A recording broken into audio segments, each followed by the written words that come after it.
Bom, gerando as nossas comentaristas, Cristina Grêmio, e essa participação de prefeitos nessa comissão do Congresso Nacional, o que isso representa e como é que o Congresso continua se posicionando em relação a isso?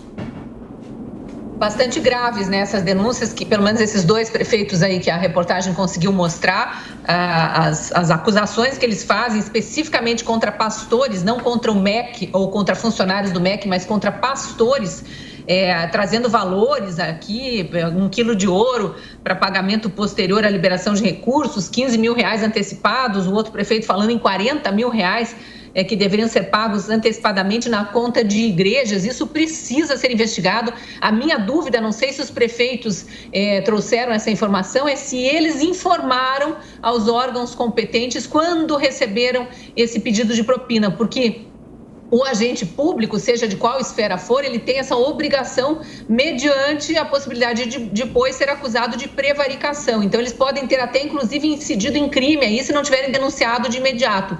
Lembrando que o ex-ministro Milton Ribeiro, antes de se afastar do cargo, disse que ele próprio recebeu denúncia de forma anônima de que pastores estariam se apresentando como prováveis ou possíveis intermediários do Ministério da Educação junto a prefeitos e levou essa denúncia para a CGU, que confirmou, recebeu essa denúncia em agosto do ano passado, levou adiante, confirmou que havia indícios fortes de que isso estaria acontecendo e encaminhou para a Polícia Federal, que está até hoje nessa investigação de forma sigilosa. Então, por parte do MEC, quando essa denúncia chegou de forma anônima, segundo o ex-ministro, logo já foi encaminhada. A questão é se esses prefeitos encaminharam para órgãos de fiscalização, porque isso deveria ter sido feito. Agora, a investigação tem que ir a fundo. Se houve realmente desvio de dinheiro do MEC e participação de funcionários do MEC, precisa haver punição, precisa ser afastado imediatamente e isso precisa ser corrigido. Eu só queria fazer um último comentário sobre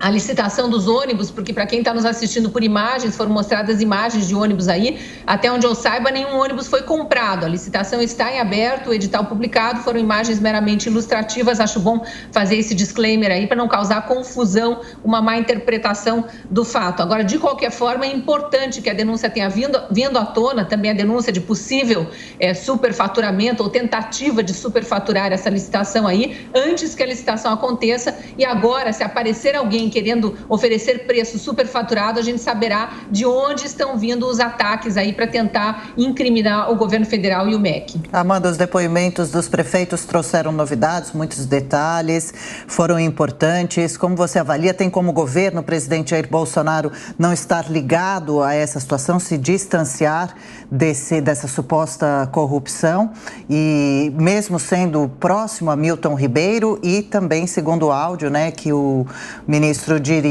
dizia que os pastores deveriam ser recebidos a pedido do presidente? Exatamente, Adriana, você toca num ponto central, fulcral. Então, vamos lá. Como esses pastores chegaram ao MEC? Eles não chegaram ao MEC do nada. Não é possível dissociar esses pastores do Ministério da Educação. Por quê? Porque eles participaram de mais de 20 agendas externas com o antigo ministro, com o então ministro Milton Ribeiro, e foram trazidos ao MEC, segundo o áudio divulgado do próprio ministro, que, aliás, depois ele confirma em depoimento à Polícia Federal, a pedido do presidente Jair Bolsonaro. Então, foi o presidente Jair Bolsonaro que apresenta esses pastores, que traz esses pastores para dentro do Ministério da Educação, os pastores Gilmar e Arilton. E depois esse esquema seguia uma cronologia. O que esses 3 prefeitos relataram ontem publicamente à Comissão de Educação no Senado, que antes eles participavam de um evento com a presença do Milton Ribeiro, esses 20 a 30 prefeitos, depois eram convidados para almoçar por esse pastor Arilton, que os levava a um restaurante famoso em Brasília, e aí fazia abertamente a proposta de propina. Pedia 1 quilo de ouro, pedia 15 mil reais, 40 mil reais, os valores variavam. Pediam para que esses prefeitos pudessem ter valores empenhados para a construção de escolas, creches ou escolas profissionalizantes. Então, isso seguia um método. Se antes você participa de um evento com o ministro em que esses pastores estão presentes e depois saem para almoçar com os pastores e recebem uma oferta, um pedido de propina, ora, meia palavra basta para bom entendedor. Eu acho que fica muito claro como funcionava esse esquema. Agora, o que a Polícia Federal e a CGU precisam fazer é se aprofundar nessas investigações. O Milton Ribeiro fez essa denúncia em agosto para a CGU, mas mesmo assim continuou levando os pastores Arilton e Gilmar para participar de eventos do MEC e continuou firmando contratos com esses prefeitos trazidos pelos pastores. É uma denúncia muito grave para quem diz que em 3 anos e meio de governo, quase 3 anos e meio de governo, não existe nenhum caso de corrupção. Acho que esse é um caso de corrupção, pelo menos um caso fortemente suspeito de corrupção, muito bem acabado. Sem contar o edital dos ônibus. Aliás, o edital dos ônibus superfaturados,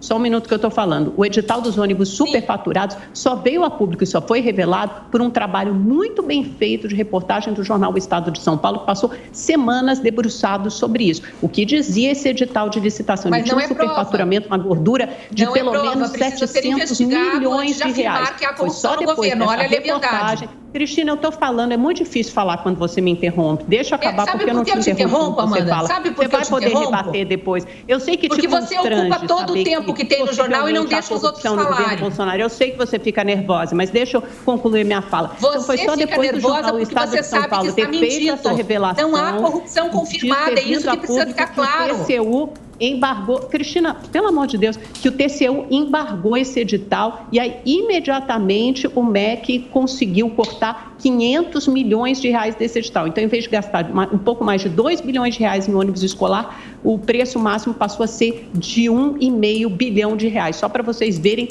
como tinha gordura a ser cortada. Isso depois da CGU e da própria área técnica do Fundo Nacional de Desenvolvimento e de Educação terem alertado que esses preços estavam inflados. Mesmo assim, o MEC levou esse edital adiante e só cortou o preço máximo, o valor máximo do TCU, depois de sair a reportagem do jornal O Estado de São Paulo e depois de ser embargado pelo TCU. Então, estão aí todos expostos os casos, possíveis casos de corrupção, para não dizer mal feito, que eu sei que você não gosta dessa palavra, então de corrupção do governo Bolsonaro.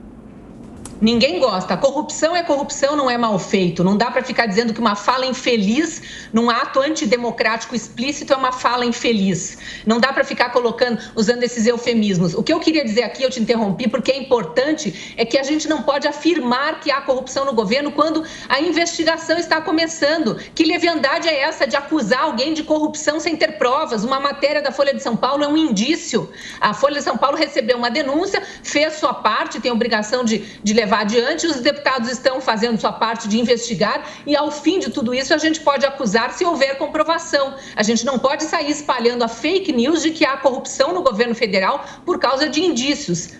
Precisa ser investigado. Ninguém falou que é corrupção. Falei que é suspeita de corrupção que precisa ser investigada. Pelo amor de Deus, Amanda, pelo amor de Deus, deixa eu falar, vou usar tuas palavras aqui. O fato de pastores terem se reunidos com um político, e isso é comum, os políticos recebem todo mundo, precisam receber, as portas do poder público precisam estar abertas.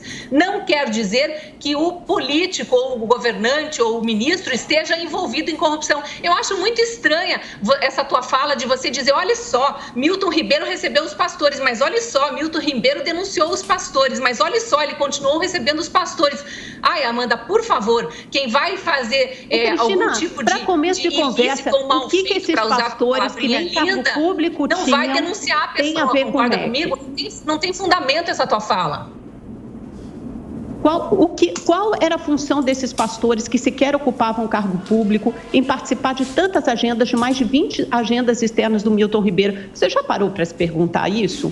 Qual é a função que eu me pergunto, por isso que eu estou dizendo que precisa investigar, obviamente que eu me pergunto, só que eu não saio levianamente dizendo que isso é prova de corrupção e acusando os outros e afirmando que há corrupção onde não conseguiu se provar. Você está colocando palavras na minha boca, eu não falei que era prova de corrupção, eu falei que era uma grande, grave suspeita de corrupção. É porque você quer passar pano porque é o governo Bolsonaro. Quando você tem um exemplo bem acabado de um possível caso de corrupção, aqueles que estão toda hora falando com você no WhatsApp, a esquerda militante, a esquerda radical, que você chama de centro.